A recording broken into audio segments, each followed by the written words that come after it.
जब नीतीश जी भाजपा से अलग हो गए तो बिहार तो इनसे संभल नहीं रहा। अभी बनारस में जा रहे हैं रैली करने, जहाँ जहाँ 4 राज्यों के चुनाव में जदयू लड़ा, 9 वोट, 10 वोट, 20 वोट, 50 वोट, 3 अंक में नहीं जा पाए। इससे दुर्भाग्य क्या हो सकता है? बिहार की चिंता करें, आप जाएं वहाँ बाबा विश्वनाथ का दर्शन करें, उनसे कुछ प्राप्ति करें और उस ऊर्जा को लेकर बिहार की धरती पर आए और बिहार को विकसित करने का काम करें। नीतीश जी को लगा होगा कि एक बार देखना चाहिए कि जो बनारस की संकीर्ण गली थी, जो वहाँ कुव्यवस्था हुआ करता था, जो दर्शनार्थियों के साथ जो समस्याएं होती थी, आज वही बनारस कितना सुंदर और सुलभ हो गया है दर्शनार्थियों के लिए।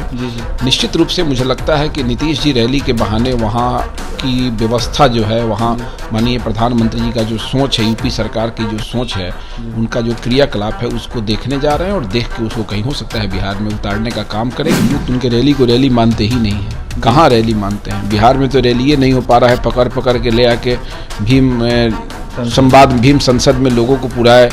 सब लोगों ने कहा कि भाई पैसे के बल पर हम लोग को बुलाया गया था, कोई कहा कि हमको नौकरी के बहाने बुलाया गया था, कोई कहा कि हमारे संघ संगठनों के मांग को पूरा करने के लिए बुलाया गया था। ये सरकार है, अब जीविका से, आशा से, ममता से, विभिन्न संघ संगठन के लोगों से लोभ दे के आप बुलाते हैं लोग को और आप कहते हैं कि भाई ये दलित समाज के लोग, महादलित के लोग आपके साथ आए हैं। दुर्भाग्य। बिहार के मुख्यमंत्री नीतीश कुमार 24 तारीख को बनारस में रैली करने जा रहे हैं। ऐसे में प्रधानमंत्री नरेंद्र मोदी के कामों को भी वो गिनवाएंगे।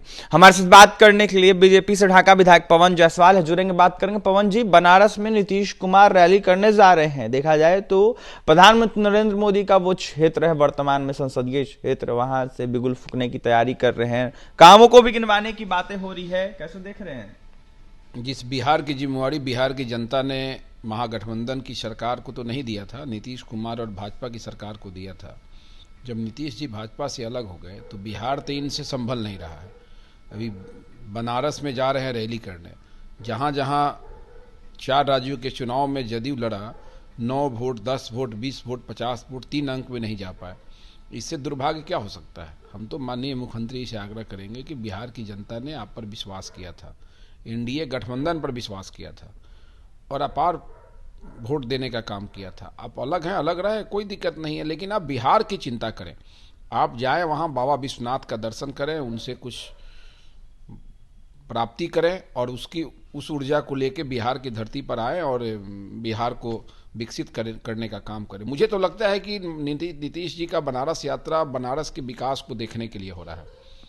बनारस में जो बेहतर काम हो रहा है, माननीय प्रधानमंत्री मोदी जी का गृह क्षेत्र, निर्वाचन क्षेत्र है, और नीतीश जी को लगा होगा कि एक बार देखना चाहिए कि जो बनारस की संकीर्ण गली थी, जो वहाँ कुव्यवस्था हुआ करता था, जो दर्शनार्थियों के साथ जो समस्याएं होती थी, आज वही बनारस कितना सुंदर और सुलभ हो गया है दर्शनार्थियों के लिए। निश्चित रूप से मुझे लगता है कि नीतीश जी रैली के बहाने वहाँ की व्यवस्था जो है, वहाँ माननीय प्रधानमंत्री जी का जो सोच है, यूपी सरकार की जो सोच है, उनका जो क्रियाकलाप है, उसको देखने जा रहे हैं और देख के उसको कहीं हो सकता है बिहार में उतारने का काम करें कि यहाँ के धार्मिक स्थानों को कैसे विकसित किया जाए। लगातार तैयारी जोरों शोरों पर नीतीश कुमार की रैली को लेकर। ऐसे में उनके मंत्री ये कह रहे हैं कि बीजेपी बौखलाई हुई है। ऐसे में ठंड में भी पसीना जो है छूट रहा है बीजेपी का। नीतीश तो वही बात बोल रहे हैं कि रैली के बहाने वो धार्मिक वैसे स्थल जिसको बेहतर विकसित भाजपा की सरकार ने किया है, उसको देखने जा रहे हैं और वहां से आने के बाद अगर इनको सद्बुद्धि होगा तो बिहार के भी धार्मिक स्थलों का विकास करेंगे।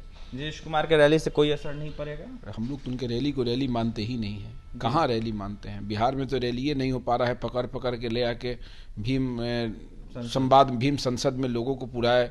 सब लोगों ने कहा कि भाई पैसे के बल पर हम लोग को बुलाया गया था, कोई कहा कि हमको नौकरी के बहाने बुलाया गया था, कोई कहा कि हमारे संघ संगठनों के मांग को पूरा करने के लिए बुलाया गया था। ये सरकार है, अब जीविका से, आशा से, ममता से, विभिन्न संघ संगठन के लोगों से लोभ दे के आप बुलाते हैं लोग को और आप कहते हैं कि भाई ये दलित समाज के लोग, महादलित के लोग आपके साथ आए हैं। दुर्भाग्य है। नीतीश के मंत्री जमा खान कह रहे हैं कि 24 में बीजेपी का पूरे देश से सफाया हो जाएगा। इसकी शुरुआत बनारस से नीतीश कुमार करने जा रहे हैं। तो इनको तो शुरुआत तो बहुत दिन पहले से किए थे और 3 राज्य में सफाया हो गया, चौथे राज्य में हम लोग 8 सीट जीत लिए।